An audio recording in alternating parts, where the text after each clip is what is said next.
Hello everybody, this video is a step-by-step guide for you who might need some help tackling the dangers of Krat. You who recently picked up this game and want some advice, as well as some tips for the people who might already have progressed a little bit. We will be covering everything that is, in my opinion, the best way to beat this game. This is all played on the 1.2 patch where they made some bosses and field enemies a bit weaker. With that said, this game is still very difficult. Along your journey you will die, but it's okay. I also died a bunch. So do prepare yourself and let me help you out. We will start from the very beginning. All starting classes are viable, but for the build we will be going for in this guide, I recommend the Cricket for more evenly spread stats. Just before the parade puppet fight there is a merchant. He sells up to 3 throwing cells, which can be useful, and I also do recommend that you buy the weapons that you did not start with. If you do not do this now, you can always come back and do it later. In general, I would always recommend that you play very aggressively. This works especially well versus the average Joes, but will also come in handy versus tougher enemies.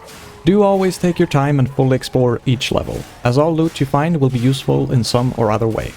Playing aggressive does not always mean run in and press R1. It is more often than not very helpful to run around enemies and hit them from behind.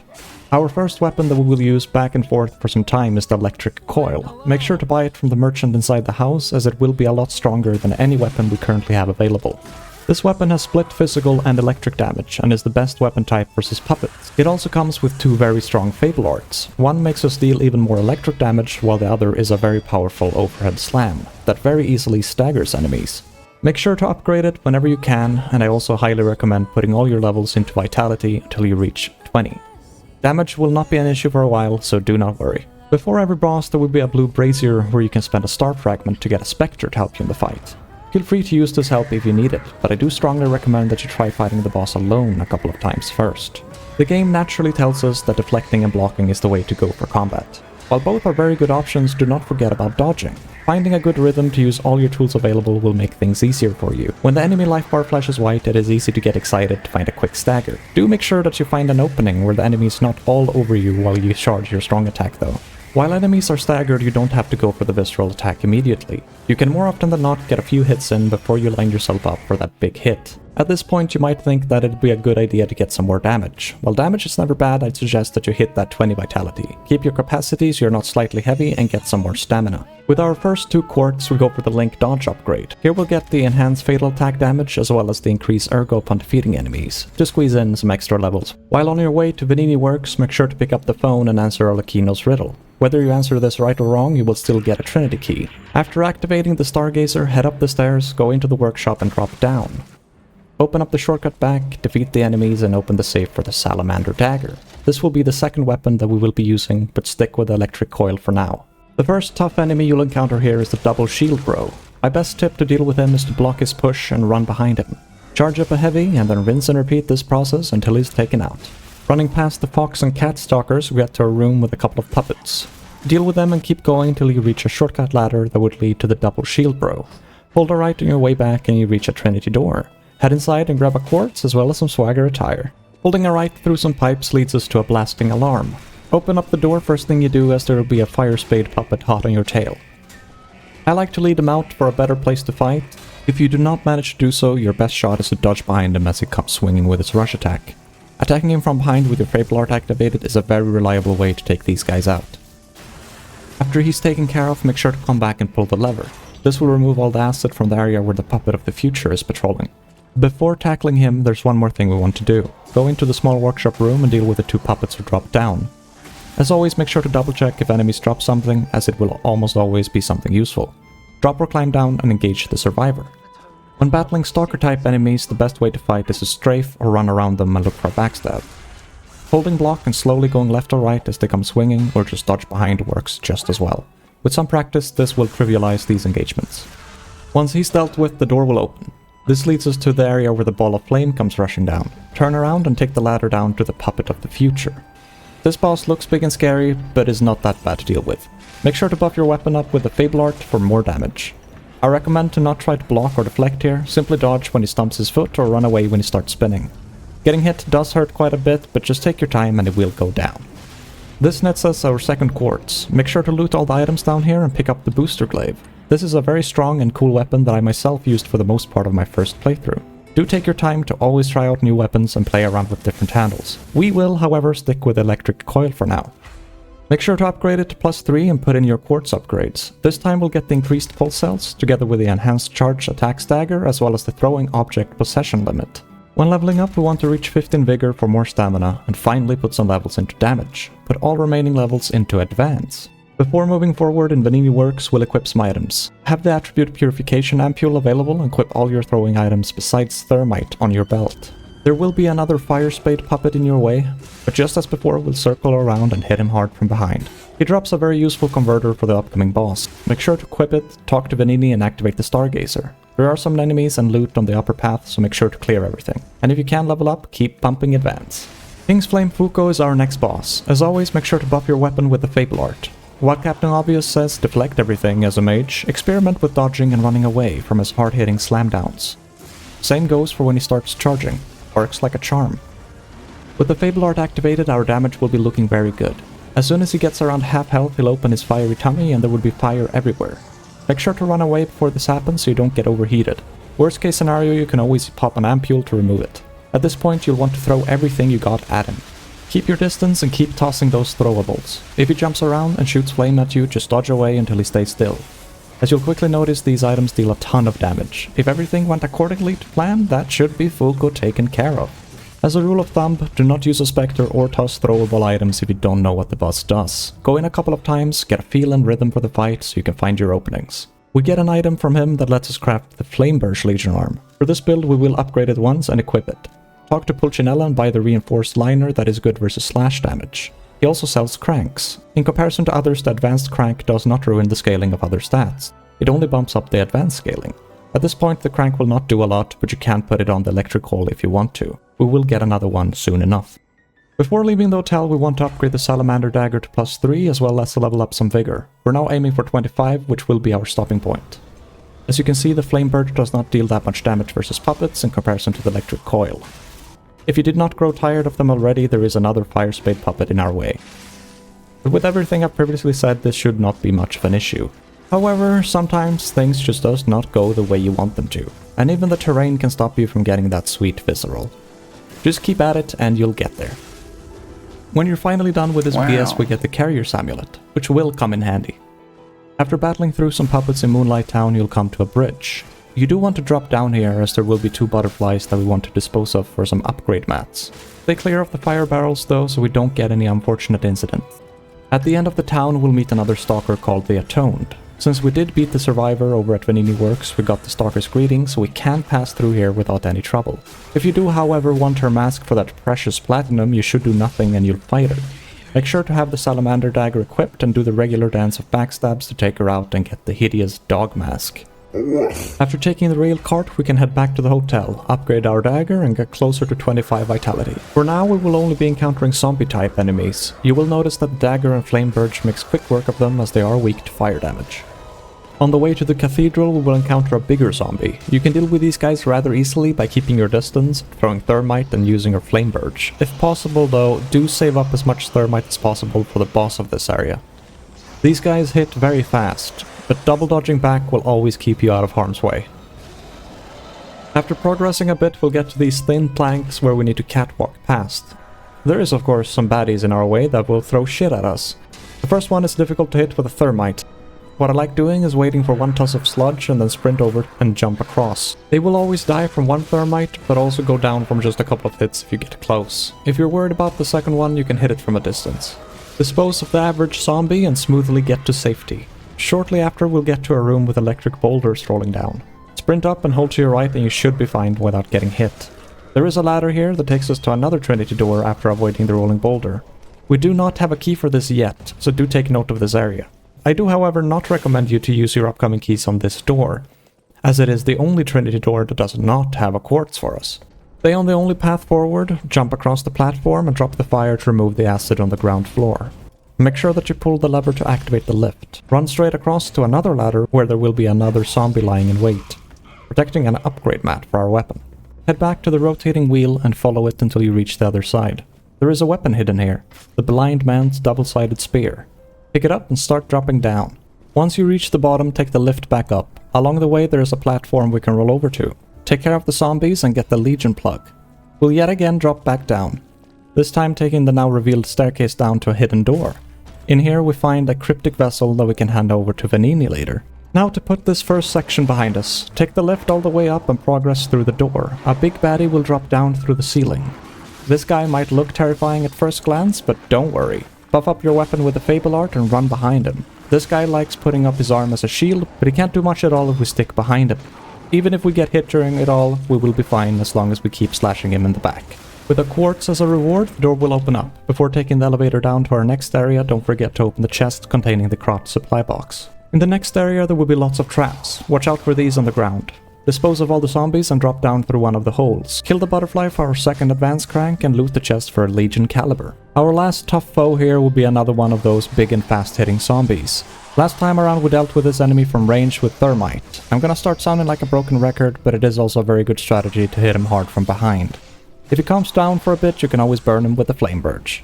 Make sure to take the elevator up from here and talk to Alidoro. Here we can use the boss Argos that we've gotten to buy weapons or amulets. If you're strictly following what I've been doing here thus far, we won't be using any of these weapons. We will, however, be picking up the Conquering Amulet. While wrapping up this area, you will find a better frame. With better defense comes more weight.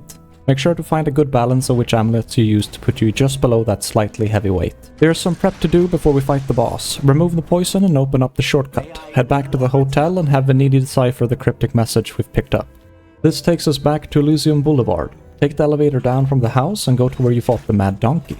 Toss a scrap part, the hanging puppet, and pick up our next clue that takes us to 221B. Simply take the elevator back up, head out, walk across the plank, and 221B will be the first door to the right. The name's Sherlock Holmes and the address is 221B Baker Street. Very classy Sherlock Holmes reference. Inside is another quartz and the old doctor attire. We now have 2 quartz available, so it's time to hit the barber chair for an upgrade. We want Rising Dodge together with the enhanced pull cell recovery. For the second one, it depends a bit on how you're feeling. There's 2 good ones in Perfect Guard Destruction and Ambush Stagger. Both are viable, but if you're confident in your deflecting skills, the Perfect Guard one is the one to get. Make sure to upgrade the dagger and level up. 25 vitality and the remaining levels is a bit up to you. I'd recommend some capacity so you're not slightly heavy. You can also put them in advance. It all depends on what amulets you're using since the boss ones are on the heavier side. Don't forget about the merchant just before the parade master. Here you can stock up on more throwing cells if you need them, as we will be tossing some out. Make sure to have those equipped when you feel confident in the fight. Here's an example versus the Archbishop where everything does not go the way I want it to. The Perfect Guards are not hitting as much as I'd like, and I am late on some dodges. But with the setup we have, we are more than prepared to fight him, as our dagger will deal an insane amount of damage with the Fable Art active. As previously said, do take your time. We are in no rush and it is perfectly fine to die. For this fight in particular though, it is best to get used to his rhythm with blocks but optimally deflects. You can of course dodge, but he has a very repetitive rhythm that can be abused. The way we fight with our dagger is mainly heavy attacks. It is very fast on the charge, so there is little risk to get punished when you find openings. As soon as he staggers, just keep laying it on him with your charged heavies. Even though the daggers are not famous for getting a lot of them, you will likely get 1 or 2 of during most fights. As you can see, even if we get hit at times, we've got a lot of health and damage reduction with stronger pulse cells, so we are very sustainable and ready for the long haul. Don't use any of your throwable items during the first phase. Just take your time and practice here. It is when the second phase starts that we'll be throwing out our entire arsenal. Thermites will be stronger than anything else you've got, so if you did save all of them, this will be slightly easier, but even if you only have 1 or 2, the throwing cells and various saw blades will prove sufficient. I got stuck in a corner here, which was unfortunate, but even if things get tricky, try to dodge out and angle yourself so you fight the beast side instead of Andreas. With the practice you've gotten from the first phase, this will generally be easier to deal with. With your Fable Art active, the damage will be just as good as it was in the first phase. Keep hammering him with your heavies until he reaches half health. Now he will charge up big laser beam that does deal quite a bit of damage and knock you over if it hits. You can avoid this by running far away or running under him and then in front of the beast side. Luckily we got the roll up from the ground upgrade so we can get a lot of damage in after the blast when he's vulnerable. Whenever he wants to use his Fury attack where he stands up and stomps down, just run away. If you're very confident you can of course deflect this, but you will still end up being knocked back a good amount, so running away and getting hits in is in my opinion better. Make use of all of these openings and don't underestimate your Fable Art and the Archbishop will bow down. From this point onwards we'll only level up advance. If you need more weight you can put 1 or 2 points in capacity as well. Before reaching our next Stargazer, take a left up to the 3 graves and loot the bunny mark for the one in the middle. At the first crossroads, take a right while avoiding the traps. There will be a zombie dropping down, so deal with him and pick up the acidic crystal spear. This is another strong advanced weapon with A scaling. We'll talk more about it later though. The first challenge on this path will be this rabid zombie bear. Wait for him to get closer and fight him in a safe area. This guy does a lot of wide sweep attacks in front of him, so I like dashing behind and doing our regular rotation. If you do end up in front of him and take a hit, just stick to the plan and dash behind. Keep going until it's dead. Be aware that this one respawns whenever you rest. After you go through the ruined village, you'll reach a lift. Take it all the way up and open up the shortcut to the Stargazer. On the way down, keep running forward and land on the roof. There's an upgrade mat for boss weapons here. Before proceeding, make sure to deal with all the zombies so we don't get any distractions in our next fight, which can and will most likely be a challenge. I like dropping off to the side, so I start off behind this axe-wielding monstrosity. When he does his whirl attack, he will leave himself open afterwards. Whenever he jumps backwards, he will leap back at us with a heavy swing. If it's a normal attack, dodge towards him. If it's a fury attack, we're forced to try to deflect it unless we're far away. When he starts his series of slashes, I like backing up a bit and wait until he finishes with his fury attack. This is the best opening we will get, so make it count. This guy is tough, so don't feel disheartened if it does not go your way immediately. Keep finding the right opportunities to strike and he will fall, giving us a key to the door that's right behind us. Deal with the zombies and take the converter. It has very good acid resistance, but is a bit heavy.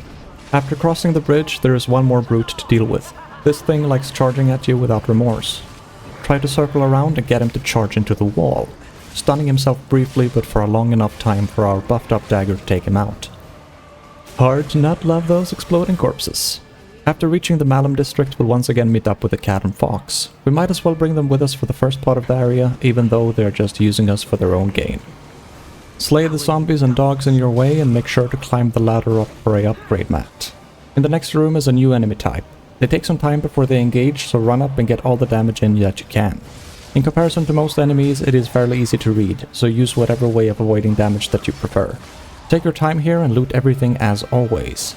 In the room to the right there is a drop that we want to take. Clear out the enemies in the way and take the cartridge. From this point onwards we'll be on our own. Punch the zombie and prepare for a tough fight. Whatever this thing is, it is very likely the field monster that killed me the most times on my first playthrough. Throw a scrap part at it to get its attention and fight in the room that you came from. Staying behind is key. It is unable to hit us with its fury attack and has very limited options to get us in general. It is of course fine to block or deflect a couple of hits.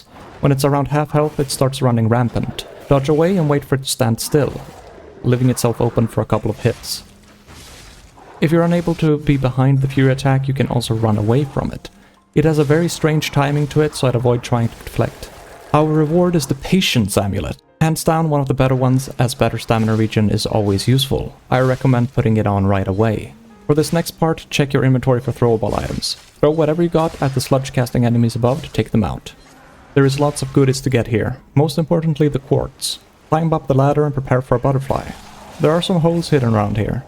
Unfortunately for me I fell down, but still had ample time to get to the butterfly in time. Take care of the remaining zombies and loot the bone-cutting saw blade. Moving forward, Olekino is waiting with another riddle. This is the only one where I do not know what happens if you get it wrong. Just to be safe, candle is the right answer. As if they would not know that. Make sure to open up the shortcut, climb the ladder and jump across for the shot put and an ergo item. We'll talk about the shot puts in just a bit. Get caught in the obligatory trap, take a left, slay the dog and grab another upgrade mat. We're now very close to another shortcut. Inside the inn is a big zombie with very long fingernails. Grab its attention and go out the same way we came. These guys are not that bad to deal with. They're generally slow, so it's easy to get behind them, and once we get there they can't really do anything unless we stumble and get stuck on something. It does give us 500 ergo, so one can't complain. Clear out the rest of the small zombies and open up the shortcut back to the Stargazer. Turn around and climb the ladder to the right. Up here is a sneaky merchant. If you picked up the bunny mark, he will be willing to sell his wares. If not, you can give him an ergo item to convince him that you're reliable. He sells all of the various consumable and throwable items in the game with unlimited stock. Make sure to pick up a couple of each throwable. Buy the weapon and record if you'd like and loot the chest for a Legion caliber. Now about the shot puts. Not only do they deal quite good damage and good stagger, but they also work like a charged heavy attack, giving us a ranged option to break enemy stagger and line up for viscerals. This area is currently the best ergo farm location available. You can kill the long fingernail baddie as well as the zombies at the inn for about 1000 ergos per reset.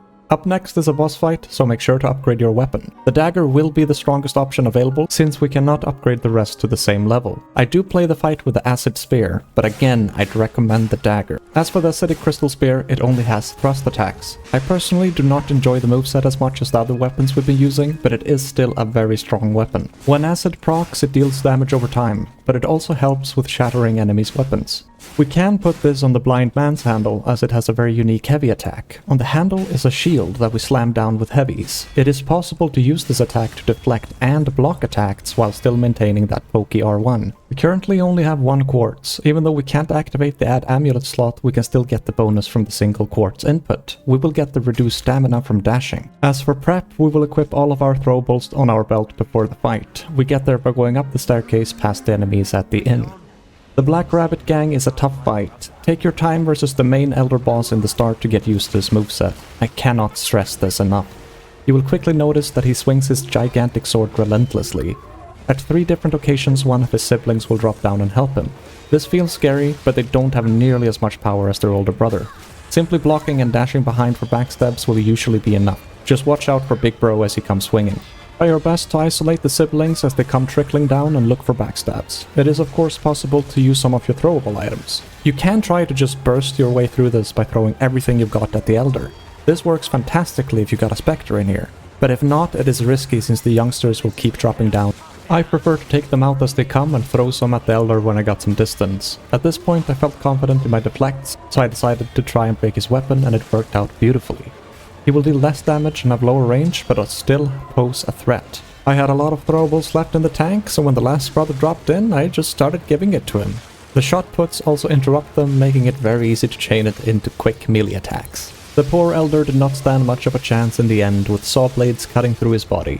One might say this is cheesy, but why not use what's available? With some practice and hopefully with the help of this guide, you will get there. If you did enjoy this video or find it helpful in any way, do leave a like and drop a comment below so I know if there's any point in making any more from this point forward.